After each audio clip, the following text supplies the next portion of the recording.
শুধু একবার নয়, বারবার বানিয়ে খেতে ইচ্ছে হবে। শুধু একবার বাড়িতে বানিয়ে দেখো, বাড়ির সবাই খেয়ে এত প্রশংসা করবে ভাবতেই পারবে না। আর এতটা সহজ বানানো, যখন মন চাইবে তখনই কিন্তু বানিয়ে খেতে পারবে। আর যাকেই খাওয়াবে সে কিন্তু তোমার প্রশংসা করবে। ঘরে থাকা মাত্র ২-১টা উপকরণেই কিন্তু তৈরি হয়ে যাবে। আর এতটাই নরম তুলতুলে যে মুখে দিলেই কিন্তু মিলিয়ে যাবে। তো চলো দেরি না করে দেখে নিই ঝটপট করে রেসিপিটা। আশা করছি তোমাদের রেসিপিটা খুব পছন্দ হবে। আমি দেখো রেসিপিটা বানানোর জন্য প্রথমে একটা পাত্র নিয়ে নিয়েছি আর তার মধ্যে নিয়ে নিচ্ছি একটা ছাঁকনি। তার মধ্যে কিন্তু আমি এখানে দেখো সুজি নিয়ে নিয়েছি। সুজিটা কিন্তু আমি প্রথমে মিক্সিতে ঘুরিয়ে নিয়েছি, মানে একটু পুরো মিহি করে ঘুরিয়ে নিয়েছি। তোমরা চাইলে কিন্তু এখানে একদম সরু দানার সুজিটা নিতে পারো। দেখো আমি পুরোপুরি ঘুরিয়ে নিয়েছি, এখানে ১ কাপ মতন সুজি নিয়েছি। সেই সুজিটাকে পুরো মিক্সির মধ্যে ঘুরিয়ে গুঁড়ো করে নিয়েছি, দিয়ে এরপর আমি এটাকে চেলে নেবো ভালোভাবে। যে কোনো জিনিস চেলে নিয়ে করলে কিন্তু খুব সুন্দরভাবে তৈরি হয়। তো দেখো আমি প্রথমে কিন্তু সুজিটা পুরো চেলে নিচ্ছি। তারপরে আমি এই একই কাপের মাপ করে কিন্তু ১ কাপ দিয়ে দেবো ময়দা। ১ কাপ সুজির সাথে ১ কাপ ময়দা ব্যবহার করছি। তোমরা চাইলে কিন্তু এখানে ময়দার জায়গায় আটাটাও ব্যবহার করতে পারো, কিন্তু ময়দা দিয়েই এই রেসিপিটা খুব ভালো তৈরি হবে। তো দেখো আমি এখানে দিয়ে দিলাম। আর এই সুজির জায়গায় কিন্তু তোমরা চালের গুঁড়োটাও ব্যবহার করতে পারো। শুকনো চালের গুঁড়োটা তোমরা ব্যবহার করতে পারবে। দেখো ময়দাটাকেও কিন্তু আমি চেলে নিয়েছি। দুটোকেই আমি চেলে নিয়েছি। এরপর এখানে দিয়ে দিচ্ছি স্বাদ মতন লবণ। আর দিয়ে দিচ্ছি দেখো গুঁড়ো করা চিনি। এখানে আমি গুঁড়ো করা চিনি ব্যবহার করছি ২ চামচ মতন। তোমরা চাইলে নর্মাল চিনিটাও ব্যবহার করতে পারো, না গুঁড়ো করলেও চলবে।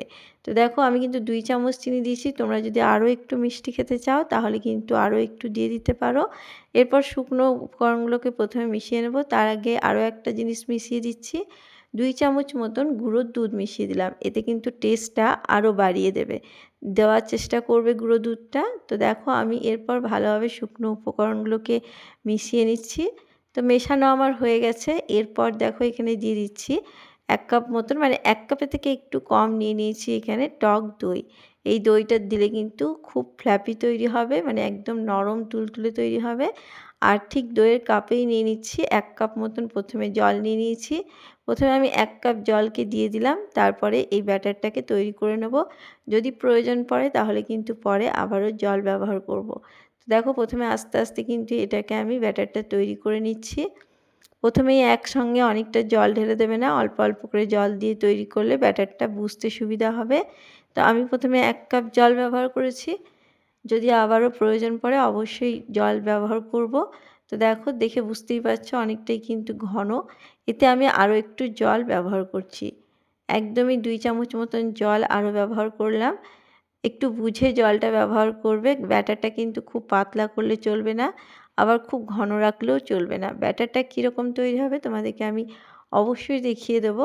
তো দেখো ব্যাটারটাকে ভালোভাবে কিন্তু একদম মানে ভালো করে মিশিয়ে নিতে হবে। তো দেখো আমি কিন্তু ব্যাটারটাকে ভালোভাবে মিশিয়ে নিয়েছি, দেখতেই পাচ্ছ। ঘনত্বটা দেখে নিশ্চয়ই বুঝতেই পারছো খুব পাতলা কিন্তু আমি তৈরি করিনি। তো দেখো ব্যাটারটাকে আমি রেডি করে নিয়েছি, দেখতেই পাচ্ছ। এরপর এই ব্যাটারটাকে কিন্তু আমি কিছুক্ষণের জন্য চাপা দিয়ে রেখে দিচ্ছি, মানে একদমই কম সময়, বেশিক্ষণ কিন্তু রাখবো না। তো দেখো আমি এটাকে ঢাকা দিয়ে রাখছি। ততক্ষণে আমি গ্যাসের মধ্যে একটা কড়াই চাপিয়ে নিয়েছি। এবার আমি দুধ নিয়ে নিয়েছি দেখো ৫০০ ml মতন। এখানে আমি কিন্তু ক্ষীরটা তৈরি করে নেব, মানে একটু ঘন করে নেব দুধটাকে। তার জন্য আমি ৫০০ ml দুধ ব্যবহার করছি। দুধটা হালকা গরম হলে আমি এখানে ২ চামচ মতন গুঁড়ো দুধ ব্যবহার করছি। এই গুঁড়ো দুধটা দেওয়াতে কিন্তু খুব তাড়াতাড়ি ঘন হয়ে যাবে। খুব বেশি যার জন্য জাল দিতে হবে না। এরকমভাবে কিন্তু দুধটাকে ভালোভাবে মিশিয়ে নেব। মিশিয়ে নিয়ে এবার এটাকে ফুটতে দেবো। তার আগে আমি এখানে দেখো দিয়ে দিচ্ছি ২টো এলাচকে ফাটিয়ে নিয়ে দিয়ে দিয়েছি। এতে ফ্লেভারটা খুব ভালো হবে। তো দেখো এরপর ফুটতে সময় দিতে হবে। দুধটা ফুটে উঠলেই একটু সময় নিয়ে এটাকে জাল দিয়ে নেব। তার আগে এখানে আমি ২ চামচ মতন চিনি ব্যবহার করলাম। মিষ্টিটা যে যেরকম খেতে চাও সেরকম কিন্তু ব্যবহার করতে পারো। আমি এখানে ২ চামচ চিনিই দিলাম, আমি খুব বেশি মিষ্টি করব না। তোমরা চাইলে কিন্তু একটু বেশি মিষ্টি করে নিতেই পারো। তো দেখো আমি এটাকে এবার জাল দিয়ে ফুটিয়ে নেব যতক্ষণ না এটা ফুটে উঠছে। তো দেখতেই পাচ্ছ দুধটা কিন্তু একদম ফুটে উঠেছে। এটা খুব বেশি জাল দিয়ে ঘন করব না, হালকা ঘন হলেই কিন্তু এটা বন্ধ করে দেবো। তো দেখো, দেখে বুঝতেই পারছো খুব বেশি ঘন করছি না। যেহেতু আমি এর মধ্যে গুঁড়ো দুধ দিয়েছি সেহেতু কিন্তু খুব ঘন করার প্রয়োজন পড়বে না। তো আমার কিন্তু দেখো এটা কিন্তু পুরো হয়ে গেছে, আর এটাকে আমি জাল দেব না। তো দেখো খুব সুন্দরভাবে কিন্তু এটা খুব ঘনও করিনি আবার খুব পাতলাও নেই। এটাকে আমি গ্যাসের আঁচকে বন্ধ করে রেখে দিচ্ছি। তো আমার দুধটা রেডি হয়েছে। এদিকে দেখো ব্যাটারটা কিন্তু যতক্ষণ আমি দুধটা জাল দিয়েছি ততক্ষণই কিন্তু ব্যাটারটা রেস্টে ছিল, খুব বেশিক্ষণ কিন্তু আমি একদমই রাখিনি। দেখো এটার থিকনেসটা দেখে বুঝতেই পারছো আরও একটু কিন্তু ঘন হয়ে গেছে। তো এরপর আমি দেখো এর মধ্যে মিশিয়ে দেবো বেকিং পাউডার। এখানে আমি দেখো অল্প একটু বেকিং পাউডার নিয়েছি আর নিয়েছি বেকিং সোডা। বেকিং পাউডার আর বেকিং সোডাটা এখানে দিয়ে দিলাম। এই দুটো কিন্তু অবশ্যই দিতে হবে। এর মধ্যে 1 চামচ মতন জল ব্যবহার করছি। খুব বেশি জল কিন্তু একদমই দেবে না, একদম 1 চামচ মতন জল দিলেই হয়ে যাবে। এরপর দেখো এটাকে মিশিয়ে নিচ্ছি। মেশাতে মেশাতে দেখবে অনেকটাই কিন্তু ব্যাটারটা হালকা হয়ে যাবে। তো দেখো আমি কিন্তু পুরো ভালোভাবে মিশিয়ে নিয়েছি। ব্যাটারের ঘনত্বটা দেখে নিশ্চয়ই বুঝতেই পারছো যে কেমন ঘনত্বের তৈরি করেছি। ঠিক এইভাবেই কিন্তু তৈরি করে নিতে হবে, খুব পাতলা করলে কিন্তু একদমই চলবে না। তো চলো, ব্যাটারটা কিন্তু আমার পুরো রেডি হয়ে গেছে। আর এদিকে দেখো আমি নিয়ে নিয়েছি এখানে একটা আপ্পাম প্যান।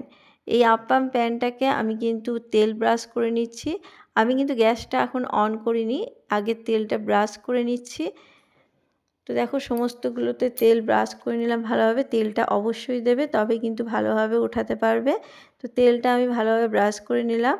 এরপর দেখো যে ব্যাটারটা আমি রেডি করে গেছি সেই ব্যাটারগুলোকে দিয়ে দেবো। এখনও কিন্তু আমি গ্যাস অন করিনি, সমস্ত ব্যাটারটা দেওয়ার পরেই কিন্তু আমি গ্যাসটাকে অন করব। কারণ আগে যদি আমি গ্যাসটা অন করে দিই তাহলে কিন্তু এগুলো পুড়ে যাবে। প্রথমে যেগুলো দিচ্ছি সেগুলো কিন্তু আগেই তলাটা পুড়ে যাবে, সেই জন্য আমি প্রথমে রেডি করে নিয়ে তবে গ্যাসটাকে অন করব। তো দেখো সমস্ত আমি ব্যাটারগুলোকে দিয়ে দিচ্ছি প্রত্যেকটাতে। তো দেখো দেওয়ার সময় কিন্তু অবশ্যই ধ্যান রাখবে যেন অতিরিক্ত বেশি দিয়ে দেবে না, তাহলে বাইরে বেরিয়ে চলে আসবে, তাহলে কিন্তু ভালোভাবে ফুলে উঠবে না। তো দেখো আমি সমস্ত সবগুলোতে দিয়ে দিয়েছি, দেখতেই পাচ্ছ। তো আমি প্রথমে কিন্তু পুরো রেডি করে নিয়েছি। এরপর গ্যাসটাকে অন করে দিয়েছি। গ্যাসটা একদম সিমে রেখে এটাকে এরপর চাপা দিয়ে আমি প্রায় 3 থেকে 4 মিনিট মতন অপেক্ষা করব। 3 থেকে 4 মিনিটের মধ্যে কিন্তু তৈরি হয়ে যাবে। তো দেখো 3 থেকে 4 মিনিটের মধ্যে কিন্তু আমি ফিরে এসেছি। পুরো 4 মিনিট পর আমি ফিরে এলাম। তো ততক্ষণে দেখো পুরোপুরি কিন্তু হয়ে গেছে, কত সুন্দর উঠে আসছে দেখো। পারফেক্টভাবে কিন্তু একদম হয়ে গেছে, প্রত্যেকটা পারফেক্টভাবে উঠে আসছে, দেখতেই পাচ্ছ। ব্যাটারটা যদি ঠিকঠাকভাবে করে নাও তাহলে কিন্তু সমস্তটাই ঠিকঠাকভাবে তৈরি হয়ে যাবে, কোনো অসুবিধাই হবে না। দেখতেই পাচ্ছ প্রত্যেকটা কিন্তু খুব সুন্দরভাবে উঠে গেছে আর একদম নরম তুলতুলে হয়েছে, স্পঞ্জের মতো নরম হয়েছে। তোমাদেরকে আমি দেখিয়ে দিচ্ছি, দেখো যে কতটা নরম হয়েছে আর পারফেক্ট তৈরি হয়েছে। দেখতেই পাচ্ছ তলাটাও কিন্তু খুব সুন্দরভাবে একদম রেডি হয়ে গেছে। এগুলো কিন্তু খুবই নরম তুলতুলে হয় বন্ধুরা, দেখে নিশ্চয়ই বুঝতেই পারছো যে কতটা নরম হয়েছে। তো চলো এরপর এগুলোকে আমি প্রত্যেকটাকে তুলে নিচ্ছি। আর এইভাবেই ঠিক আরও একটা ব্যাচ বা যতগুলো হবে আমি কিন্তু করে নেব। প্রথমেই দেখো অনেকগুলোই কিন্তু হয়ে গেছে। এভাবে করলে কি একসাথে অনেকগুলো তৈরি করতে পারবে, না হলে কিন্তু তোমরা কড়াইয়ের মধ্যেও একটা একটা করে নিতে পারো, কিন্তু এইভাবে করলে অনেকগুলো তৈরি হয়ে যাবে। দেখো আমি সমস্তগুলো কিন্তু রেডি করে নিয়েছি। কতটা নরম হয়েছে বুঝতেই পারছো, আর কত সুন্দর স্পঞ্জের মতন একদম তুলতুলে নরম হয়েছে। যত নরম তৈরি হবে তত কিন্তু দুধটা খুব তাড়াতাড়ি ঢুকে যাবে। দেখো খুব সুন্দর রেডি হয়ে গেছে। এরপর একটা দেখো টুথপিক নিয়েছি, এবার এর মধ্যে কিন্তু এইভাবে ছিদ্র করে দিচ্ছি, মানে ছোট ছোট ফুটো করে নিচ্ছি। তাতে কি হবে যে ক্ষীরটা আমি দেবো এর মধ্যে সেটা কিন্তু খুব সহজেই ঢুকে যাবে। না করলেও চলবে, কিন্তু এটা করে নিলে খুব তাড়াতাড়ি কিন্তু ক্ষীরটা ঢুকে যাবে। তো দেখো ক্ষীরটা কিন্তু আমার রেডি হয়েই আছে। এরপর আমি এই ক্ষীরটা মানে এই দুধের ক্ষীরটা এর মধ্যে আমি ঢেলে দিচ্ছি। দুধটাকে গরম অবস্থায় কিন্তু এর মধ্যে ঢেলে দিতে হবে, মানে একদম ঠান্ডা করলে চলবে না, আবার এটাকে দিয়ে কিন্তু ফুটালেও চলবে না। তো নামিয়ে এইভাবে কিন্তু দুধটাকে দিয়ে দিতে হবে। এরপর 2 মিনিট মতন রেখে দিলেই কিন্তু দেখবে পারফেক্টভাবে এগুলোর মধ্যে পুরো দুধের যে রসটা সেটা কিন্তু ঢুকে যাবে। তো দেখো এটা কিন্তু 2 মিনিট পর তোমাদেরকে আমি দেখাচ্ছি, খুব সুন্দরভাবে কিন্তু ফুলে উঠেছে, দেখতেই পাচ্ছ। দেখতে কতটা লোভনীয় লাগছে, একদম ফুলে গেছে আর এর মধ্যে কিন্তু ক্ষীরটা ঢুকেও গেছে। তো তোমাদেরকে আমি দেখাচ্ছি, দেখো একটা কেটেও দেখাবো যে কতটা সুন্দর হয়েছে। দেখো, দেখে বুঝতেই পারছো একদম নরম তুলতুলে আর ভেতর পর্যন্ত কিন্তু খুব সুন্দরভাবে ঢুকে গেছে ক্ষীরটা। তো এইভাবে বন্ধুরা একবার তৈরি করে দেখো, আশা করব তোমাদের খুব পছন্দ হবে আর যে কোনো কেউ কিন্তু এটা অনায়াসে খেয়ে নিতে পারবে, এতটাই নরম হয়। তো আমার আজকের এই রেসিপি তোমাদের কেমন লাগলো বন্ধুরা? যদি ভালো লাগে অবশ্যই কিন্তু চ্যানেলটাকে সাবস্ক্রাইব করে দিয়ে আমার পাশে থাকার অনুরোধ রইল। ধন্যবাদ, সবাই ভালো থেকো।